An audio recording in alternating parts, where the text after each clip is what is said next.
Are humans getting faster? Or is there something else at play? Let's find out.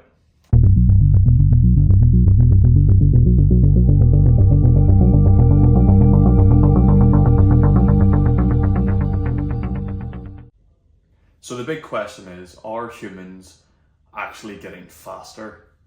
The topic becomes quite controversial whenever we dive into some of the technological gains that have been made in shoe manufacturing over the past 7 or so years. I understand some of the fanboys out there for the likes of Kipchoge might be a little bit upset by this video, but we're just going to have a wee look at some of the trends that have come into place since 2016. Every single world record from 5 kilometers right up to the marathon has been broken since 2016, which was the inception of the carbon plated shoe. The most famous example of this would be Kipchoge's sub 2-hour marathon. Yes, it was unofficial. He ran it with Ineos for that sub 2-hour challenge. Of course, he wore the Alpha Flies, which were really designed for Kipchoge's running style in order to improve his efficiency and make him a lot more of an economical runner to be able to break that 2-hour barrier. For the sake of the video, we're going to call these carbon fiber plated shoes super shoes. Just much easier to say. So the latest research shows that these super shoes can improve your running economy by up to 4% and give you that big increase in performance. I've got an example of them here. These are the first iteration of the Alpha Flies. This is similar to what Kipchoge would have ran his sub 2-hour marathon in, and I'm sure he's running in the second iteration right now.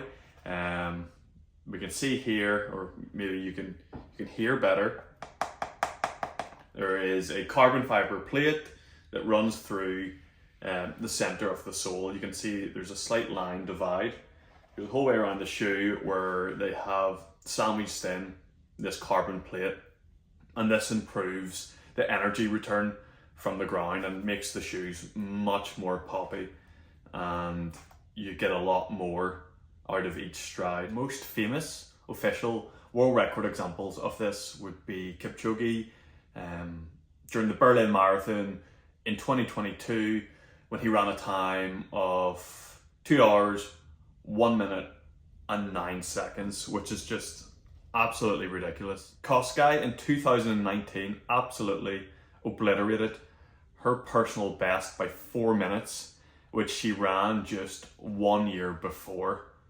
And we all know how difficult it can be to see those kind of improvements, especially in elite athletes. Therefore, we have to look at some other mechanisms for performance improvement that lie outside of training or our own biomechanics and physicality.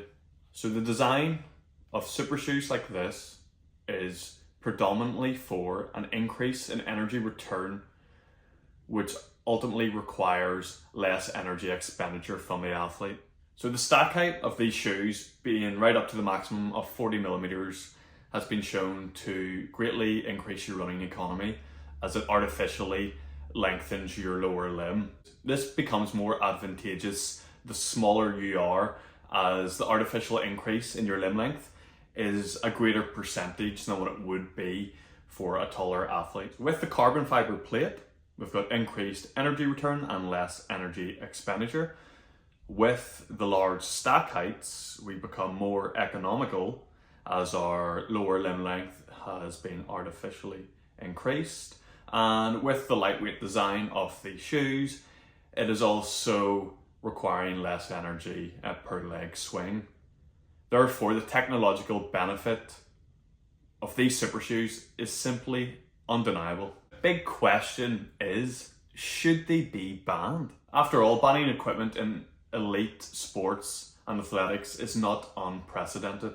As we can see from 2009, swimming in full-length bodysuits has been banned as world records were being broken left, right and centre. It is quite interesting to see that upon the inception of super shoes that we didn't see them being cast into the same fate and being banned. Looking again at shoes, we can't deny that in 2012 the athletes were not wearing better shoes than what Jesse Owens would have been wearing, 100 years ago. If everyone wears the shoes, then I just believe it's a level playing field. Yes, I have seen some research that dictates that depending on individual athlete biomechanics, one athlete might not see the same benefit compared to another. However, at that level, a lot of these athletes will be getting their shoes much more tailored to how they run.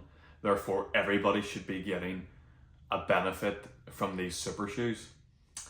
So have humans been getting faster?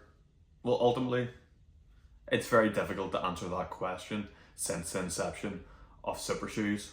Undoubtedly, the super shoe is playing a role in all of these fast times and world records that have been broken. But that does not mean we get to diminish the effort and the sublime achievements from the likes of Kipchoge. And I don't believe that we should be taking a step back in technology in order to mitigate the question of whether these athletes are running faster or not. Yes, we can limit the amount that technology can contribute to improved performance. However, ultimately, the technology train is going to keep moving one way and it's always going to improve. Please like and subscribe. Please leave a comment down below if you have your own super shoes and if you find them to be beneficial to your own running. Thanks guys, we'll catch you in the next episode.